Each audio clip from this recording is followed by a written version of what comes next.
anda sebenarnya boleh nikmati bayaran royalty lebih tinggi dari biasa. Caranya login masuk app ToneWow, klik business, kemudian nampak ranking journey ni.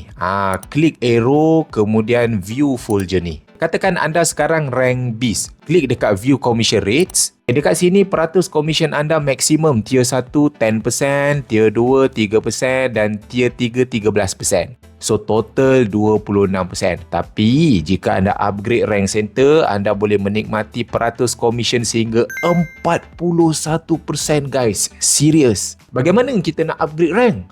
Cara dia anda kena capai target komisen yang ToneWow tetapkan dulu. Pokok dia kita kena buat kerja dululah, baru company bayar anda lebih.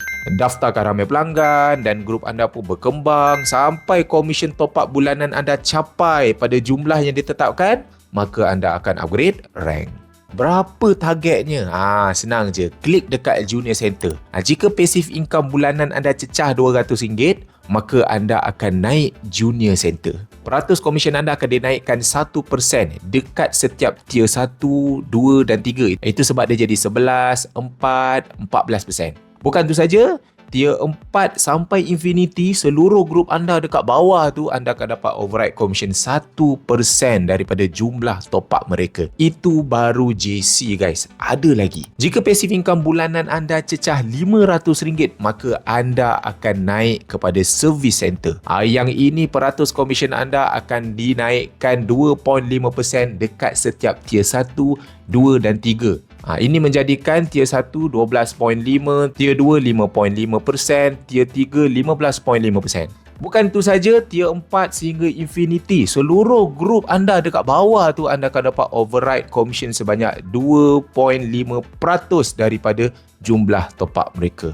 Ada lagi, ini yang paling tinggi guys. Jika passive income bulanan anda cecah RM3,000, maka anda akan naik kepada branch center. Peratus komisen anda akan dinaikkan 5% di setiap tier 1, 2 dan 3. Ini menjadikan tier 1 anda 15%, tier 2 8% dan tier 3 18%. Kalau anda kira-kira untuk tier 1 sampai tier 3 ni saja, komisen anda boleh dapat sehingga 41% guys. Wow. Bukan itu saja, tier 4 sampai infinity, seluruh grup anda di bawahnya tu anda akan dapat override 5% commission daripada jumlah top up mereka. Jika anda nak pantau progres, sangat mudah. Anda boleh klik back balik. Anda boleh semak dekat sini sahaja.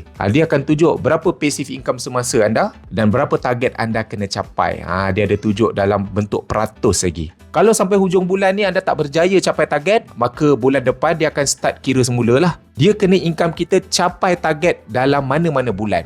Baru kita akan upgrade ke rank seterusnya. Set target untuk upgrade rank center. Sebab bila anda berjaya capai, maka anda akan dapat override commission top up di seluruh rangkaian anda sampai bawah-bawah tu. Padu kan?